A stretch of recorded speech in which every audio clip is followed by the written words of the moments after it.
Hello students, कैसे हैं आप लोग।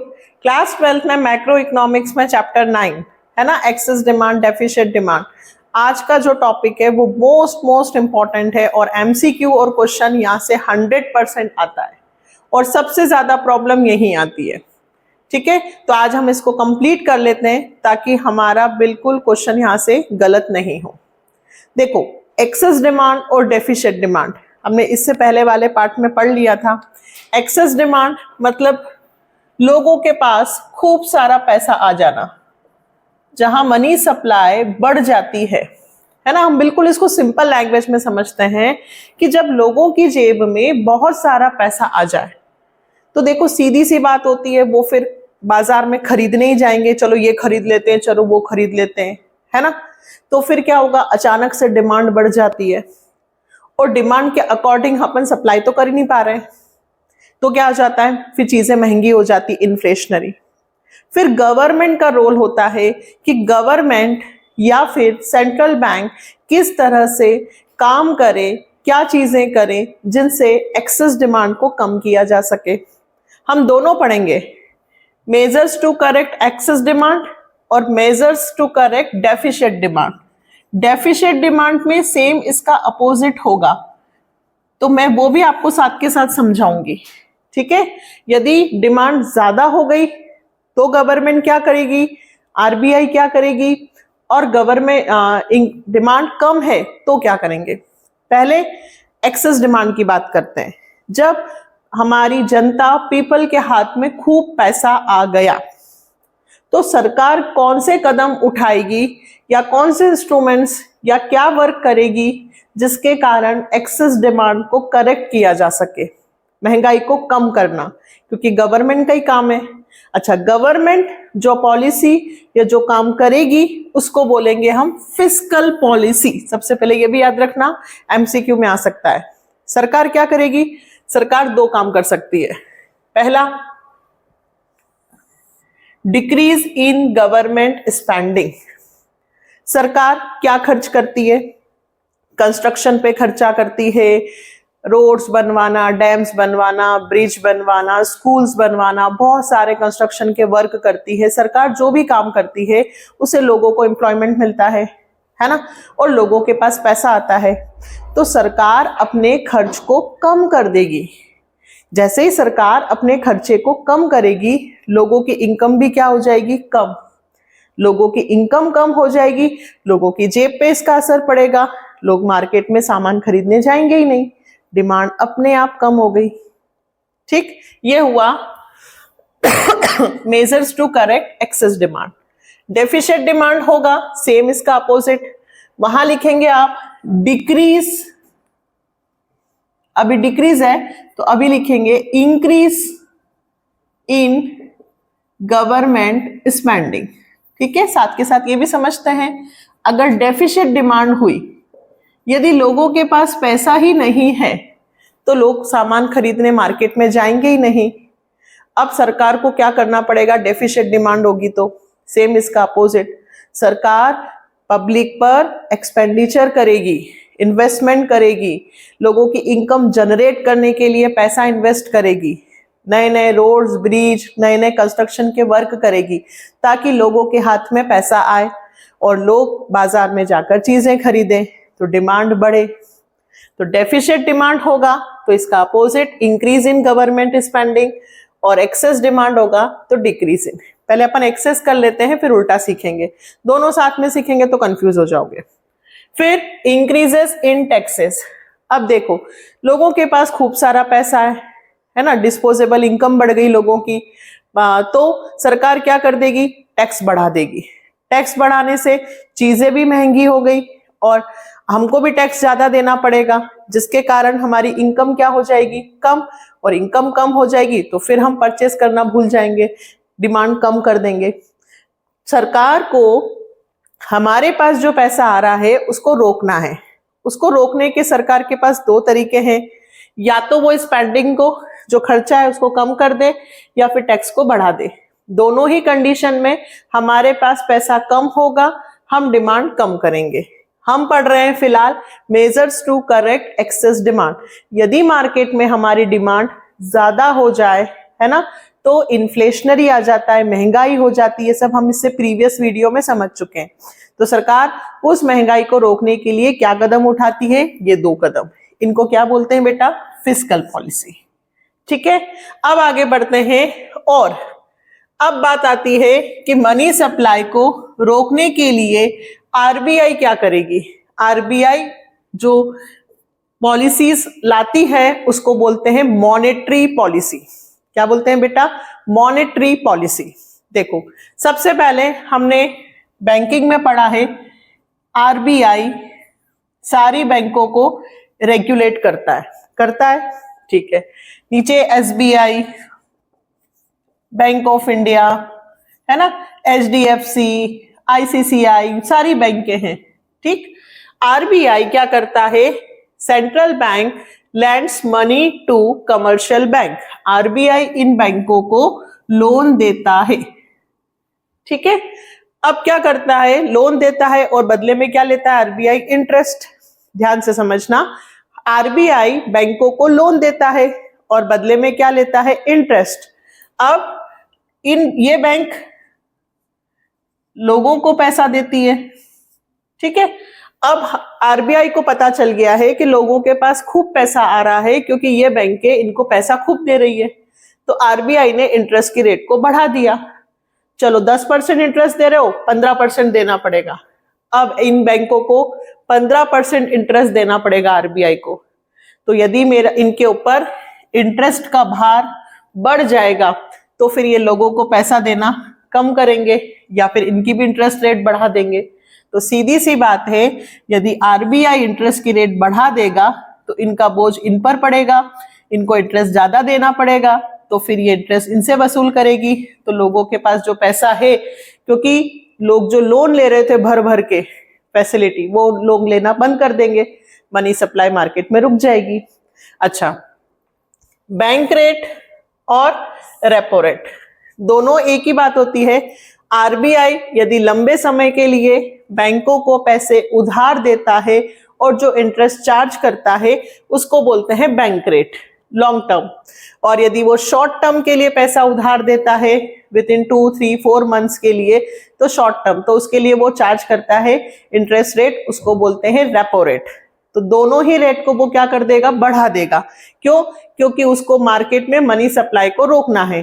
क्यों? क्योंकि लोगों के पास पैसा बहुत ज्यादा जा रहा है, वो डिमांड ज्यादा कर रहे हैं, उसके अकॉर्डिंग मार्केट में सामान नहीं है ना। चलो, फिर increase in reverse repo rate. अब रिवर्स रेपो रेट का मतलब क्या है? अभी आरबीआई से SBI, bank of India, HDFC क्या कर रहे थे? लोन ले रहे थे, है ना। अब इसका उल्टा, commercial bank can deposit their surplus fund with the central bank for shorter period, ठीक है। देखिए, ये बैंक, आरबीआई कहेगी भाई मुझे पैसे की जरूरत है, मुझे पैसा दे दो। आरबीआई इन बैंकों से लोन ले रही है। अब लोन लेना नहीं बोलते, ये बोलते हैं कि एसबीआई, बैंक ऑफ इंडिया अपना एक्स्ट्रा पैसा आरबीआई के पास जमा कर रही है। क्यों कर रही है? क्योंकि आरबीआई ने रिवर्स रेपो रेट को बढ़ा दिया। आरबीआई ने कहा कि यदि आप मेरे पास पैसे जमा करोगे तो मैं आपको 18% इंटरेस्ट दूंगा, 20% इंटरेस्ट दूंगा। तो बैंकों के मन में लालच आया, अरे इधर पैसा नहीं देना है, अपन तो आरबीआई में पैसा जमा करेंगे। देखो, अगर कमर्शियल बैंक पीपल्स को लोन प्रोवाइड करेगी, है ना, तो लोगों के पास पैसा आएगा। लेकिन यदि लोन ना देते हुए अपना पैसा कहाँ जमा कर दे? आरबीआई के पास, तो लोगों के पास पैसा पहुंचना कम हो जाएगा। बात इतनी सी है कि पापा ने बच्चों के पैसे अपने पास ले लिए, तो बच्चों के पास खर्च करने के लिए पैसा ही नहीं है, ठीक है। अब इसका एक एग्जाम्पल बाद में दूंगी खत्म होने के बाद, कि पापा किस तरीके से हमारे खर्चे पे कंट्रोल करते हैं। तो यहाँ पे पापा कौन है? आरबीआई। आरबीआई ने कहा कि आप अपना सरप्लस एक्स्ट्रा पैसा मेरे पास जमा कर दो, मैं आपको ज्यादा इंटरेस्ट दूंगा। तो कमर्शियल बैंक ने पैसा कहाँ जमा कर दिया? आरबीआई के पास। तो फिर अब कमर्शियल बैंकों के पास ज्यादा पैसा बचा ही नहीं, तो वो लोन में पैसा कम देंगे तो लोगों के पास फिर पैसा कम हो गया। हम क्या पढ़ रहे हैं? हम चाहते हैं कि जो मनी सप्लाई मार्केट में ज्यादा आ गई है, लोगों के पास पैसा ज्यादा आ गया है, वो पैसा ज्यादा ना होते हुए वापस लिया जाए। क्यों? क्योंकि डिमांड बढ़ रही है। फिर open market operation, sale of securities. अब आरबीआई क्या करेगी? सिक्योरिटीज, बॉन्ड्स, इनको बेचेगी ओपन मार्केट में। जैसे ही ओपन मार्केट में स्कीम लाती है, बैंकें भी लाती है स्कीम कि भाई आप यदि विद इन 10 डेज के अंदर 5 लाख रुपए की एफडी कर देंगे तो आपको इतना % इंटरेस्ट मिलेगा। अब देखो, मेरे पास पैसा है, मैं 10 एसी खरीदने जा रही थी, लेकिन जैसे ही मुझे पता चला अरे एसी तो बाद में खरीद लेंगे, अभी स्कीम आई है, इस स्कीम में पैसा जमा कर देंगे तो इंटरेस्ट ज्यादा मिलेगा, तो हम डिमांड ना करते हुए पैसा एफडी में डाल देंगे, है ना।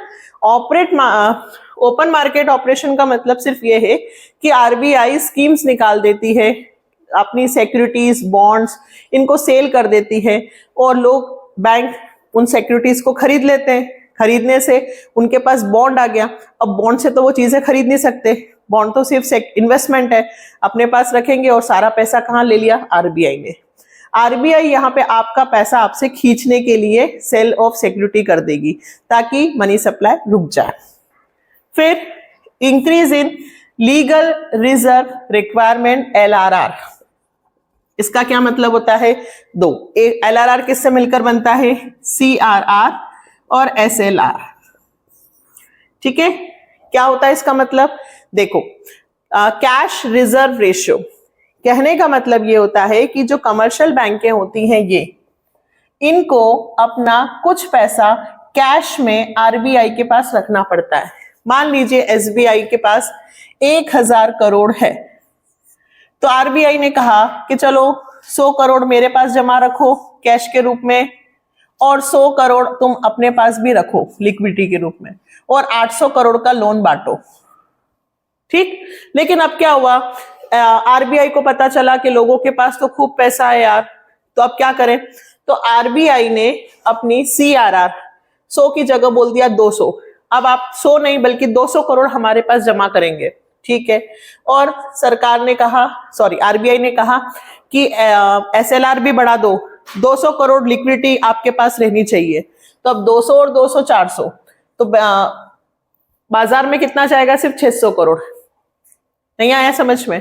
देखो, आप पैसा कमा के लाए 10,000 रुपए, पापा ने कहा कि 10,000 में से 1,000 रुपए तो मेरे पास रखने, ठीक है, और पापा ने कहा 1,000 रुपए तुम अपने पास रखो, तो 1,000 और 1,000 कितने हो गए? 2,000। फिर पापा ने कहा बाकी के 8,000 तुम खर्च कर लो। अब एक्सेस डिमांड की कंडीशन है, तुम बहुत खर्चा कर रहे हो, तो अब पापा ने अपना कैश रिजर्व रेशियो बोल दिया कि 1,000 की जगह तुम मेरे पास 2,000 रुपए रखोगे। अब उन्होंने कैश रिजर्व रेशियो बढ़ा दिया। आरबीआई ने कहा, पापा ने कहा कि भैया पैसे ज्यादा मेरे पास रखने पड़ेंगे, पहले 1,000 रुपए रख रहे थे, अब कितने रखने पड़ रहे हैं? 2,000। और पापा ने कहा 2,000 तुम्हारे पास भी होने चाहिए कैश में, बाकी का पैसा खर्च करोगे। तो अब 2 और 2 कितने हो गए? 4। तो अब तुम केवल कितना खर्च कर पाओगे? 6,000। मतलब आरबीआई ये सारी चीजें करती हैं ताकि क्या हो? ताकि कमर्शियल बैंकों के पास पैसा कम हो, और कमर्शियल बैंकों के पास पैसा कम होगा तो वो कम लोन में बांट पाएगी, और कम लोन में बांट पाएगी तो लोगों के पास पैसा भी कम जाएगा। मनी सप्लाई को रोकना है। तो एक होता है कमर्शियल बैंक जो पैसा आरबीआई के पास रखती है, उसे बोलते हैं सीआरआर, और एक पैसा जो कमर्शियल बैंक अपने पास रखती है उसको बोलते हैं एसएलआर। दोनों के रिजर्व रेशियो बढ़ा देगी ताकि पैसा कम मार्केट में जाए। ठीक है, ये हो गया। अच्छा, ये सारे जो हमने पढ़े वो कौन से थे? Quantitative instrument, monetary policy, central bank, bank rate बढ़ा देना, रेपो रेट बढ़ा देना, रिवर्स रेपो रेट बढ़ा देना, एसएलआर बढ़ा देना, सीआरआर बढ़ा देना। इसमें सब बढ़ा रही है। डेफिशिएंट डिमांड होगी तो सब कम कम कम कर देगी, वो भी अभी वापस से सुनेंगे। पहले ये क्लियर है, सारी रेट बढ़ा दी है ताकि लोगों के पास पैसा कम जाए। अब आता है क्वालिटेटिव इंस्ट्रूमेंट। दोनों ध्यान से याद रखना, ये थे quantitative, monetary policy, RBI, quantitative instrument जिसके कारण आरबीआई मनी सप्लाई को रोकती है। अब क्वालिटेटिव इंस्ट्रूमेंट, इसमें पहला है increase in margin requirement, difference between the market value of security offered and the value of amount lent. When excess demand, central bank increase the margin which restrict the credit creating power of bank. क्या मतलब हुआ भाई, देखिए RBI तो कभी loan देती नहीं है, लेकिन कमर्शियल बैंक के लिए रूल्स और रेगुलेशन तो बनाती है। अब मान लीजिए एक्सेस डिमांड की कंडीशन है, लोग बहुत पैसा ले रहे हैं, लोन ले लेके डिमांड्स कर रहे हैं, तो आरबीआई ने मार्जिनल रिक्वायरमेंट बढ़ा दी। जहां 1 लाख रुपए का लोन लेना है, तो जहां 1 लाख का लोन लेना है तो आरबीआई ने कहा कि भाई आपको 1.5 लाख या 2 लाख की सिक्योरिटी रखनी पड़ेगी। देखिए, बैंकों के पास जब आप लोन लेने के लिए जाते हो तो बेटा आपको सिक्योरिटी के रूप में कुछ रखना पड़ता है, गोल्ड रखना पड़ता है या कोई भी चीज रखनी पड़ती है, तब आपको लोन मिलता है। यदि कमर्शियल बैंक जो सिक्योरिटी रखने की है वो कीमत बढ़ा दे, डिफरेंस को कम कर दे, बढ़ा दे, कम नहीं करना, बढ़ा दे। बढ़ा कैसे दे? 1 लाख का लोन लेना है तो 2 लाख की सिक्योरिटी रखनी पड़ेगी। तो लोग सोचेंगे ना कि यार 1 लाख रुपए का लोन लेने के लिए 2 लाख की सिक्योरिटी रखनी है, अरे रहने दो, तो वो लोन लेना छोड़ेंगे, कुछ तो छोड़ेंगे ना। कहने का मतलब ये है कि कमर्शियल बैंक की मार्जिन रिक्वायरमेंट जो सिक्योरिटी रखने की है उसकी कीमतों को बढ़ा देंगे, वैल्यू को बढ़ा देंगे। 5 लाख का लोन लेना है, 8 लाख की सिक्योरिटी चाहिए। 10 लाख का लोन लेना है, 15 लाख की सिक्योरिटी चाहिए। तो ऐसी कंडीशन में फिर लोग क्या करेंगे? लोन लेना कम करेंगे। लोन लेना कम करेंगे तो वही मनी सप्लाई फिर कम कंट्रोल हो गई। तो ये कौन सा था? क्वालिटेटिव इंस्ट्रूमेंट, है ना। आरबीआई क्या करेगी? मार्जिन रिक्वायरमेंट को बढ़ा देगी कि इतना लोन लेना है उसके लिए इतना डबल या उससे भी ज्यादा 2.5 गुना आपको सिक्योरिटी रखनी पड़ेगी। फिर moral suasion, advice to discourage landing.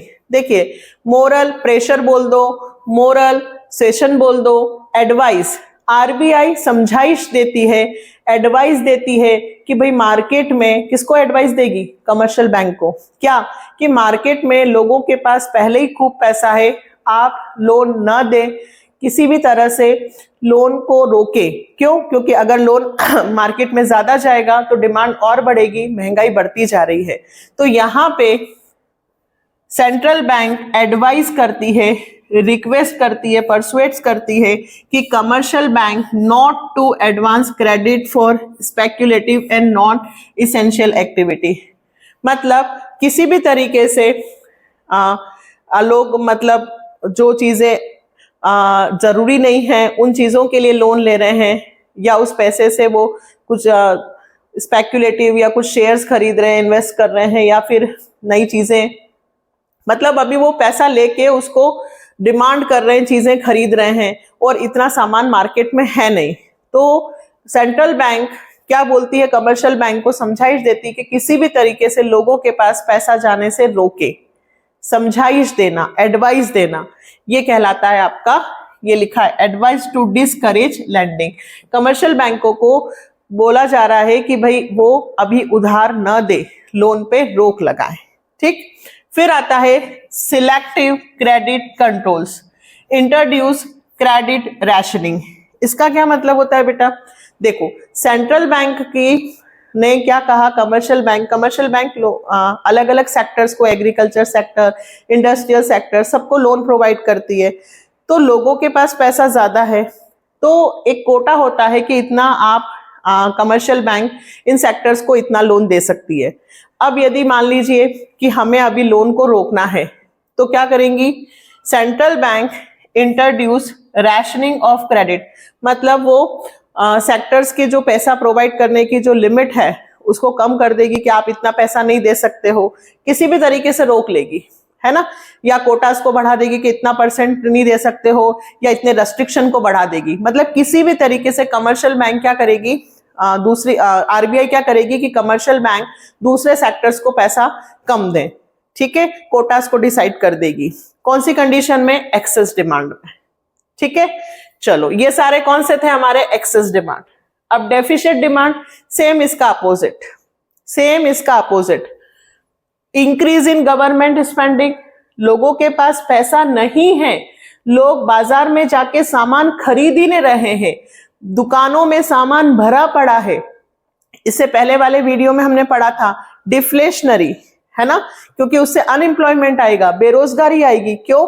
क्योंकि मार्केट में यदि स्टॉक पहले से ही बहुत सारा है, डिमांड नहीं हो रही है, तो जो प्रोड्यूसर्स हैं, जो लेबर है, उसको वो थोड़े दिनों के लिए रेस्ट दे देगी कि भाई सामान बनाने की जरूरत ही नहीं है, ऑलरेडी मार्केट में, दुकान में, वेयर हाउस में सामान पड़ा हुआ है, तो लेबर्स को निकालेगी, है ना, डिफ्लेशनरी हो जाएगा और अपना जो भरा पड़ा सामान है वो एक्सपायर हो इससे पहले कम कीमतों पे सामान बेचने के लिए मजबूर हो जाएंगे प्रोड्यूसर्स, तो सस्ती कीमतों पे सामान स्टॉक निकालेंगे, नुकसान भी होगा। तो ये सारी चीजों में भी गवर्नमेंट को क्या करना पड़ता है कि डिमांड को बढ़ाना पड़ेगा। यदि डिमांड कम है और सप्लाई ज्यादा है तो गवर्नमेंट क्या कदम उठाए ताकि लोगों की डिमांड बढ़े, तो सरकार लोगों के पास पैसा पहुंचाने की कंडीशन करेगी कि लोगों के पास पैसा पहुंचे। इस कंडीशन में आरबीआई कमर्शियल बैंकों को बोलेगी कि रिक्वायरमेंट कम से कम करने की कोशिश कर देगी। 1 लाख का लोन चाहिए, 1 लाख या 1,20,000 की सिक्योरिटी पे लोन दे दो, यहां लोन दे दो, एडवाइस देगी, इंकरेज करेगी बैंकों को कि आप लोगों को ज्यादा से ज्यादा प्रोत्साहित करें कि इंटरेस्ट रेट कम है, आप लोन लीजिए। यहाँ पे जितने सेक्टर्स थे जिनके लिए रेस्ट्रिक्शन लगाए थे वो रेस्ट्रिक्शन सब वापस कर लेगी। आरबीआई कहेगी कमर्शियल बैंकों के सारे सेक्टर्स को भर भर के लोन दो। कौन सी कंडीशन में बेटा? डेफिशिट डिमांड में, है ना। जितने भी रूल्स रेगुलेशन कोटास थे सब खत्म कर दिए, लिबरल हो गई कमर्शियल बैंक। किसके कहने पे? आरबीआई के कहने पे। क्यों? क्योंकि लोगों के पास पैसा नहीं है, वो डिमांड नहीं कर रहे और हम चाहते हैं कि मनी सप्लाई बढ़े। मनी सप्लाई कब बढ़े? डेफिशिट डिमांड में। ठीक है। एसएलआर इसको अभी बढ़ा दिया था, अब कौन सी कंडीशन? डेफिशिट डिमांड में एसएलआर को कम कर देगी। पापा कहेंगे तुम खर्चा नहीं कर रहे हो, मेरे पास सिर्फ तुम 10,000 कमा के लाए, ठीक है, मेरे पास सिर्फ तुम 500 रुपए जमा कर देना और 500 रुपए तुम अपने पास रख लो, बाकी 9,000 तुम खर्च करके आ जाओ। एसएलआर कम कर देगी, सीआरआर कम कर देगी, बैंक रेट, आरबीआई कमर्शियल बैंकों के इंटरेस्ट रेट को कम कर देगी। कौन सी?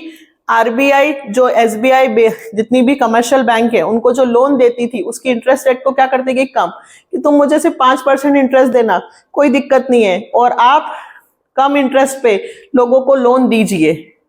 रेपो रेट को कम कर देगी। कहने का मतलब ये है, सेम इसका अपोजिट, जब पैसा ज्यादा हो तो गवर्नमेंट और बैंक चाहती है कि लोगों का पैसा अपनी तरफ आ जाए। अच्छा, इसमें क्या होगा? ओपन मार्केट ऑपरेशन में अभी सिक्योरिटी को सेल कर रही थी, अब डेफिशिट डिमांड है, तो डेफिशिट डिमांड है तो क्या करेंगी? अपना आरबीआई परचेस करेगी। क्या करेगी? परचेस करेगी कमर्शियल बैंक से, है ना, या जो बॉन्ड्स है आपके पास उनको खरीदेगी और आपको बदले में क्या देगी? पैसा। आपसे बॉन्ड्स और सिक्योरिटीज को परचेस करेगी आरबीआई और आपको बदले में पैसा देगी। आपके पास मनी आ जाएगा और आप उस मनी से डिमांड कर लोगे। तो सरकार और बैंक दोनों जगह महत्वपूर्ण कदम उठाती है। यदि मार्केट में पैसा ज्यादा हो तो खींचेगी और मार्केट में पैसा कम है तो प्रोवाइड करवाएगी। 2 तरह के पॉलिसीज होती हैं। सेंट्रल गवर्नमेंट जो वर्क करती है उसे कहते हैं फिस्कल, और जो आरबीआई काम करती है उसे कहते हैं मॉनेटरी। दोनों के डिफरेंस ये लिखे हुए हैं। फिस्कल पॉलिसी में ये 2 वर्क किए जाते हैं और बाकी के सारे मॉनेटरी पॉलिसी में। ठीक है।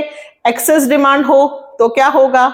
डेफिशिट डिमांड हो तो क्या होगा? बहुत बहुत इंपॉर्टेंट है, एमसीक्यूज हैं, बिल्कुल टेंशन नहीं लेना। जैसे ही एमसीक्यूज आए आप उसको पढ़कर समझो कि कौन सी कंडीशन है। एक्सेस डिमांड, लोगों के पास पैसा है, हमें पैसे को अपनी तरफ लेना है। डेफिशिट डिमांड, लोगों के पास पैसा नहीं है, हमें पैसा उन्हें प्रोवाइड करना है। ठीक है। तो इसी के साथ 7, 8 और 9 तीनों चैप्टर कंप्लीट हो गए। अब आपको वीडियोस मिलेंगे 11 के बाद, क्योंकि 11 को आपको इंग्लिश का पेपर है।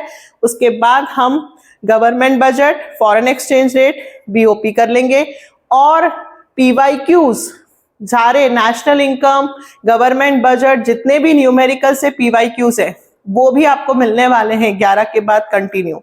तो आप इंग्लिश के पेपर की अच्छे से तैयारी कीजिएगा। उसके बाद 12 से हम फिर मिलेंगे। Best of luck for your paper. Like, subscribe and share. Please support the channel. Bye, take care.